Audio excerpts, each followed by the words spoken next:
Festival of the Cats is celebrated every year in the Belgian city of Ypres. From deity to demon, the story of the cat is relived. Bastet, cat goddess of the ancient Egyptians, who domesticated and adored this mysterious animal.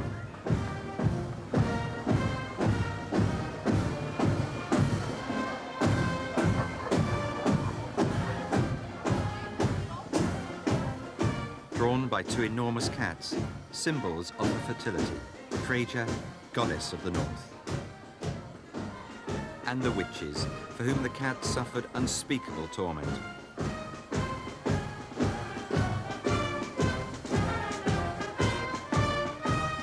From the city tower, the jester throws toy cats to the crowd below.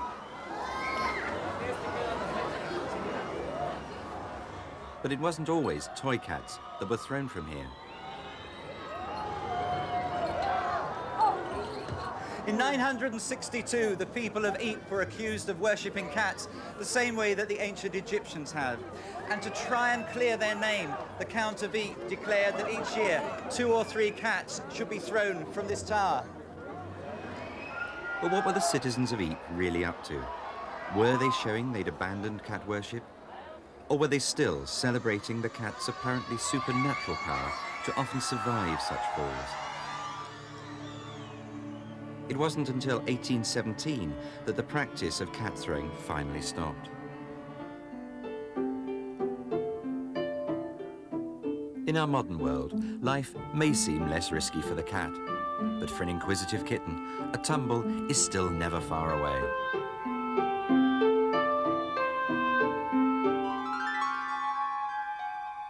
We know today that by rotating its body, the cat can right itself and land on its feet. But to those citizens of Ypres, the cat's survival was evidence of pure magic.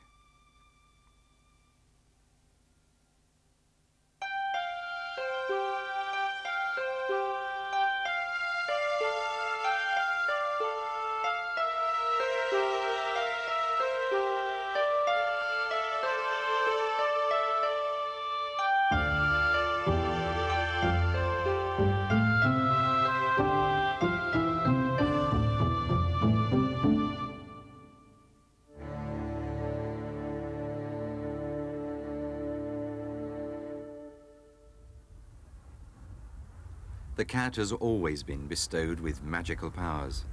At the dawn of its domestication in ancient Egypt, the pharaohs worshipped the magic of the cat goddess Bastet.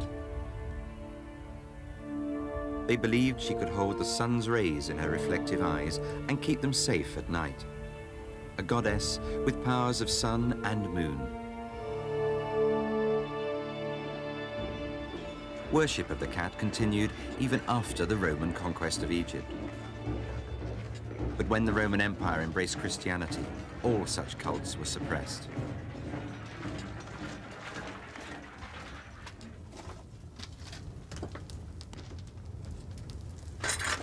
When the Romans conquered Britain, they brought with them their technology as brickmakers. They also brought the cat. The black cat first traveled with the Phoenicians, who were Mediterranean seafarers. But it was probably Roman traders who brought it to Britain, along with the tabby.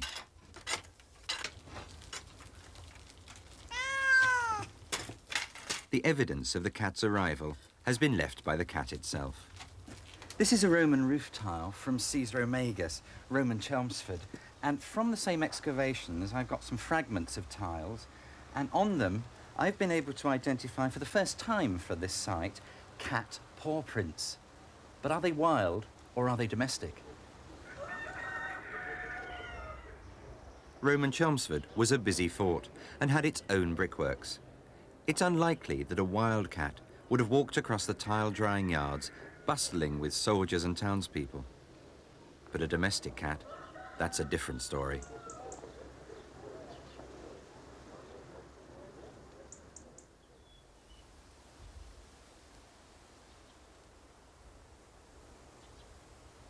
In today's modern brickyards, the cats behave no differently to their Roman ancestors. As the cats explore the rows of bricks laid out to dry, they often leave behind their paw prints, for posterity.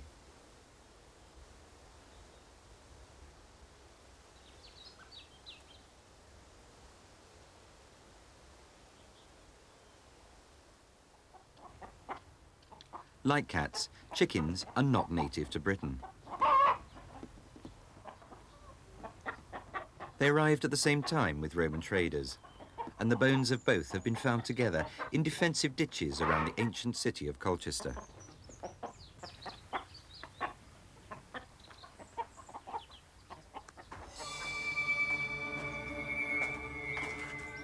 In the heart of Colchester, the vaults of the temple of the Roman Emperor Claudius still remain. Colchester was the main city of England before the Roman army's arrival, with Claudius at their head. But why did Claudius come here?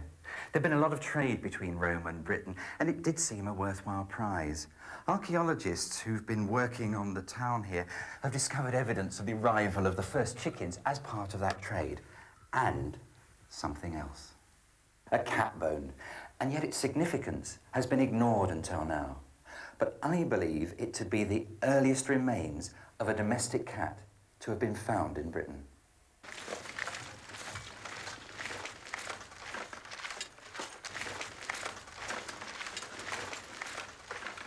But as the Roman Empire came under attack in Europe, the legions left to defend Rome. And they left the cat behind.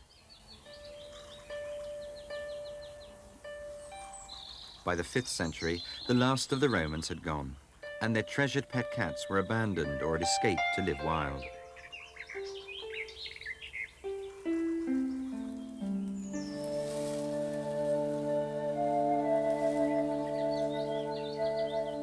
The cats mated with the native forest wildcats, but as woodlands gave way to cultivation, wildcat numbers dwindled.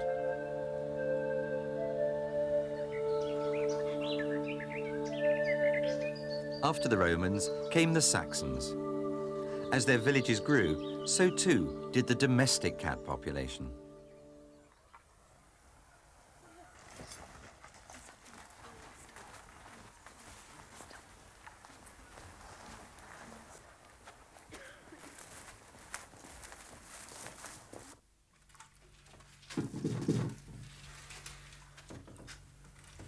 To the Saxons and Celts, the cat was first and foremost a working animal.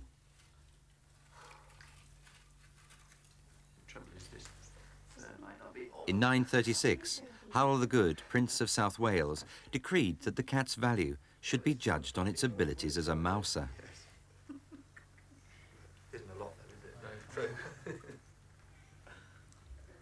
A kitten was worth a penny until it opened its eyes. Twopence till it caught its first mouse, then it was worth fourpence.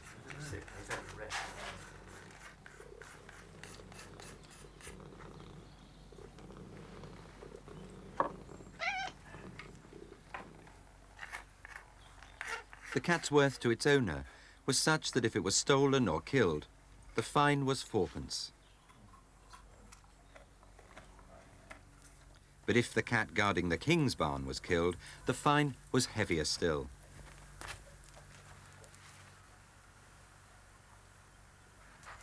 The offender paid his compensation in corn, which was measured by covering the dead cat to the very tip of its tail.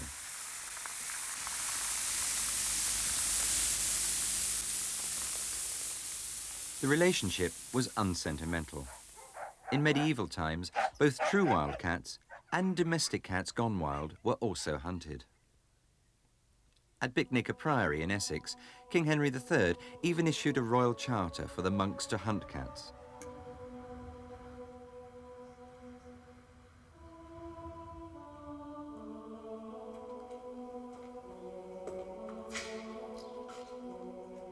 Stray cats were a familiar sight around monasteries. Often monks and cats would strike up special friendships.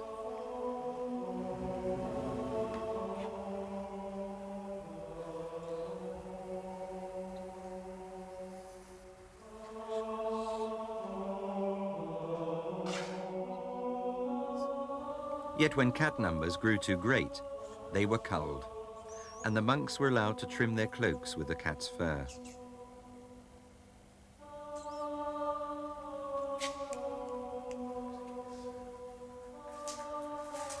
Ginger cats first reached our shores with the Vikings and were popular among monks in the Celtic Church of Ireland.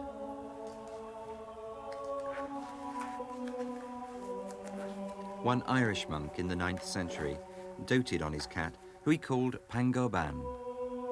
I and Pangoban, my cat, 'tis a similar task we're at. Hunting mice is his delight, hunting words I sit all night. He superbly dexterous, many a time entraps the mouse. Truth elusive I pursue, sometimes I can trap her too. I am overjoyed to gain prizes hunted in the brain, while Panga glories in his skill when his claws achieve a kill. So in peace our tasks we ply, Pangoban, my cat, and I.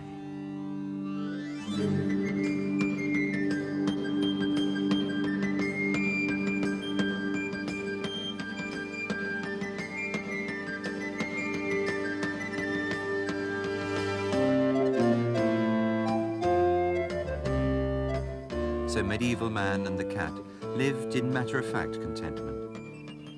Although the cat was no longer regarded as a god, there were lingering beliefs about its magical powers, and the legends surrounding that power have survived to this day.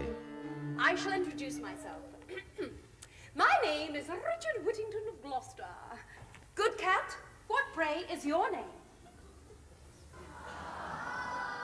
You haven't got a name? Oh, dear. I know. I shall call you Tommy. Yes, that's a good name.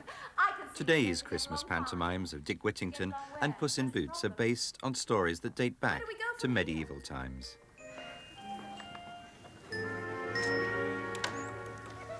What a magnificent specimen.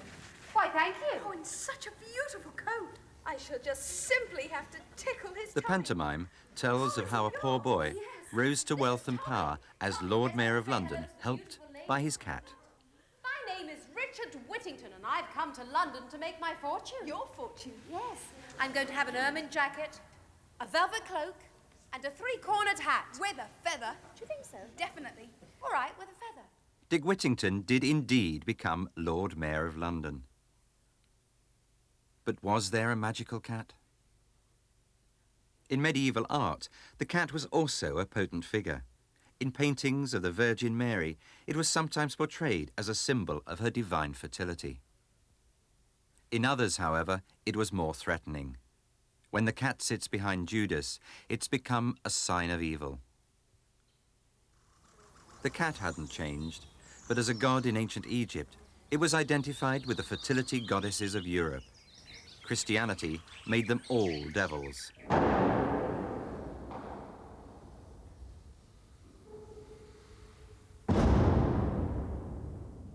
As early as the 13th century, the cat was suspected of devilry. It was said to be in league with the Knights Templars, an order of fighting monks who lived in the Holy Land.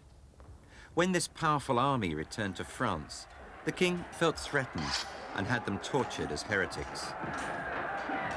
Some admitted worshipping idols shaped as black cats. Others confessed to kissing cats during religious services and renouncing Christ. But were the Templars' confessions complete nonsense, extracted under torture?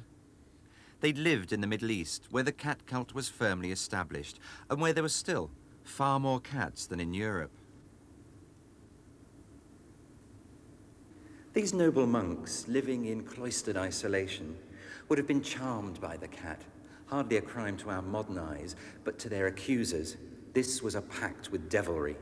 And from that time on, it became standard to accuse heretics of a connection with cats.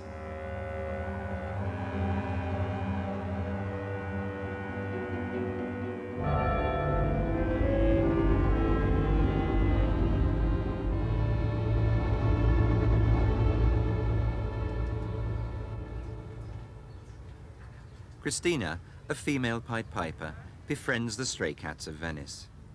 Today, all over the world, such cats rely on the kindness of women who feed them. Centuries before, this kindness was a curse. Lonely or elderly women often befriended cats, and both suffered when tolerance gave way to hysterical persecution. The cats were regarded as devils, and the women accused of witchcraft. Women who clung to the old folk beliefs were seen as heretics.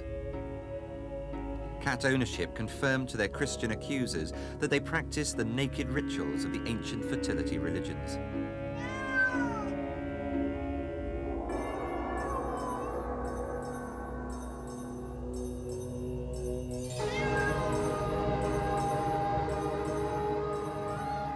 We now think of witches as grotesque caricatures.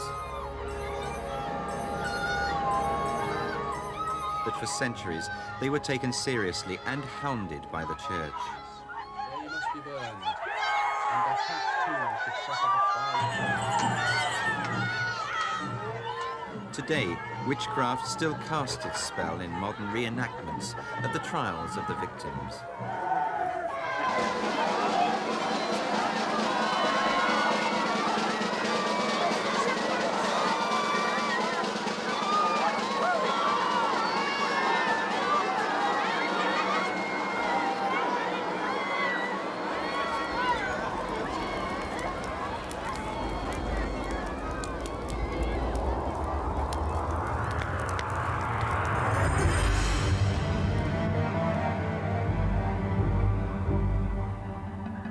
Cats were central to witchcraft. A cat could be a demon or the devil himself.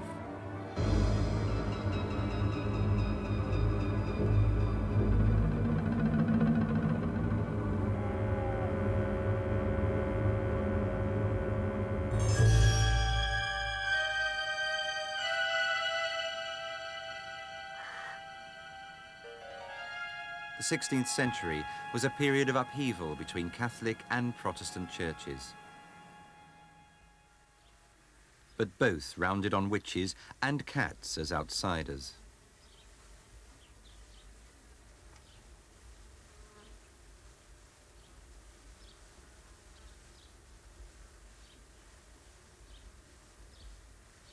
Their torment really began here, in the small Essex village of Hatfield Peveril, which was the scene of the first major witchcraft trial in England.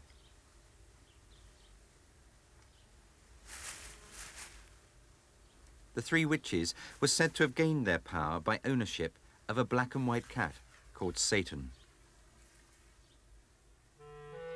Elizabeth Francis, Agnes Waterhouse, and her daughter Joan were accused of asking Satan to kill a neighbour, and even Mother Waterhouse's husband.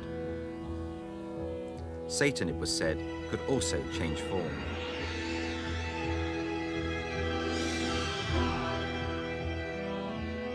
Joan Waterhouse was set free for giving evidence, while Elizabeth Francis was imprisoned. But Joan's mother was found guilty of bewitching to death and was hanged.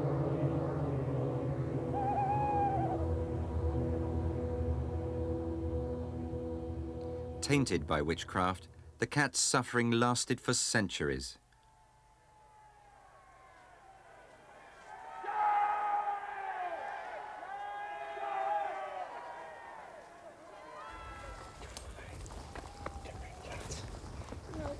No, yeah. Yeah, we're going to burn them. The 16th and 17th centuries were a time of unspeakable cruelty to cats. They were burned alive in their thousands.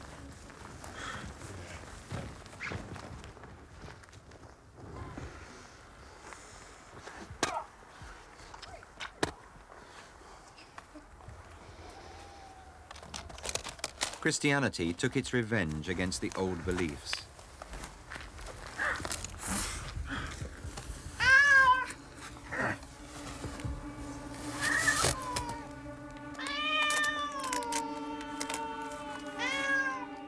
Throughout Europe, cats were roasted in wicker baskets above bonfires to prolong their agony. To their torturers, their screams were evidence of the suffering of the devil himself.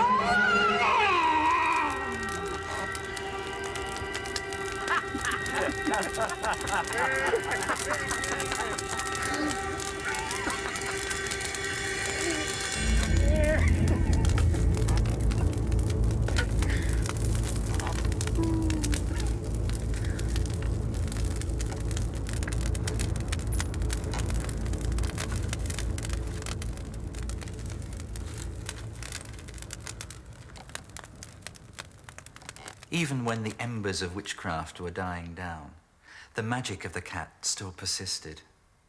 And cats like this were walled up in houses in the 18th century as protection against the devil, evil, and also against rats, and rats were often walled up with them as well.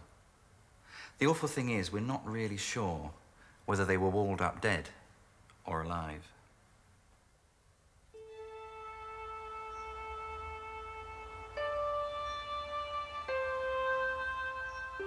But why did people persecute the cat?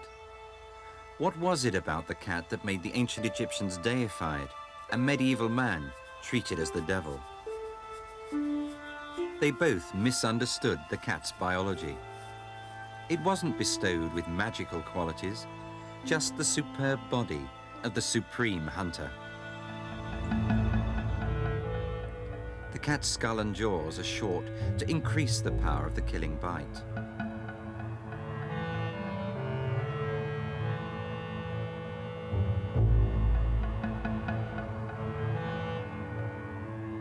Its spine is flexible to let the cat increase its stride during the chase.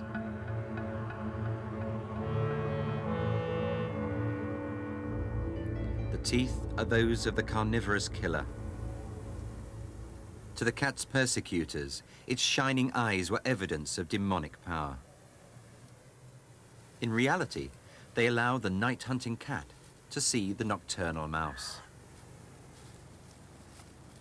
The cat family evolved among forests where there's very little light at night, so the cat's vision is 6 times more sensitive than ours. The cat's eyes have a layer of crystal mirrors behind them that reflect even the smallest amount of light back into the retina.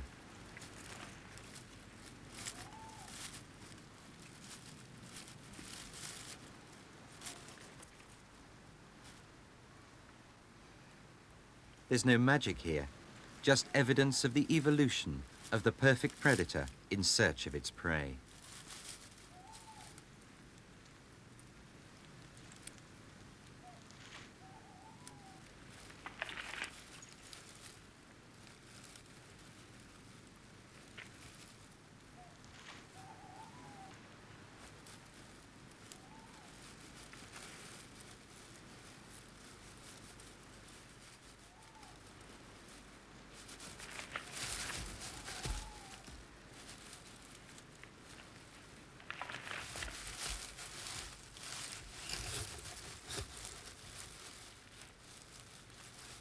The cat's predatory behavior has always been the same. What changed was the perception of people towards this solitary hunter of the night.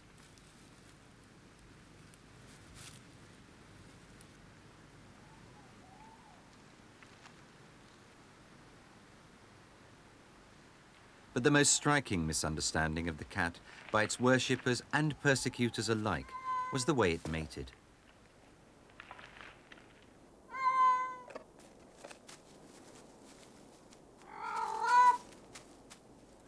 A female cat on heat attracts a number of suitors, and her multiple matings were thought in Tudor times to be a sign of ungodliness. The caterwauling between competing males for this promiscuous female were all signs of the supernatural.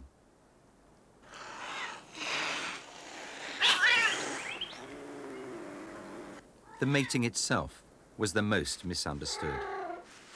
A 17th century writer described the male as having seed so fiery hot it burneth the female places of conception.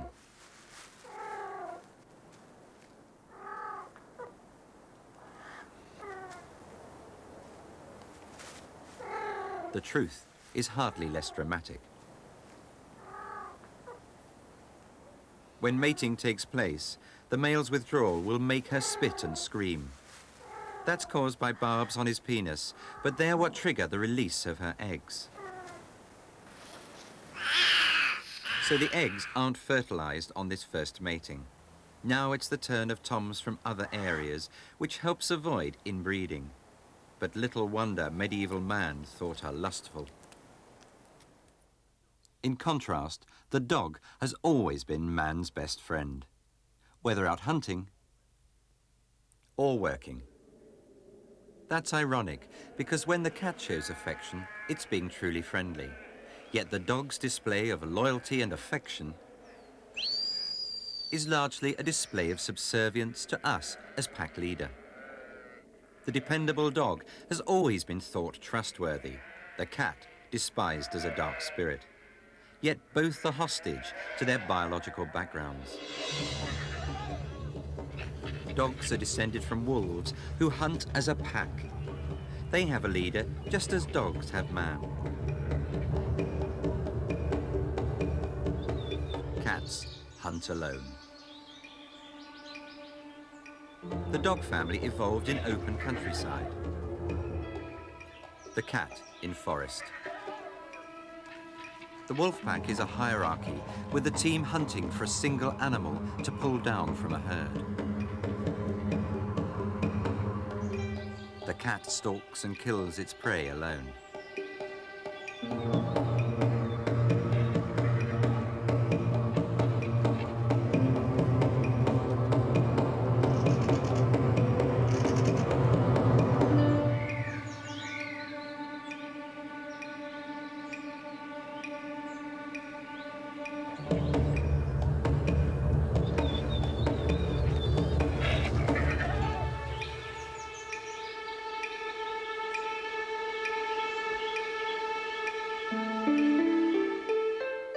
Devil or divinity, the domestic cat has been misunderstood for centuries. The most powerful and persecuted of animals. But it's our view of this creature that has altered through the ages. The unchanging cat has not changed at all.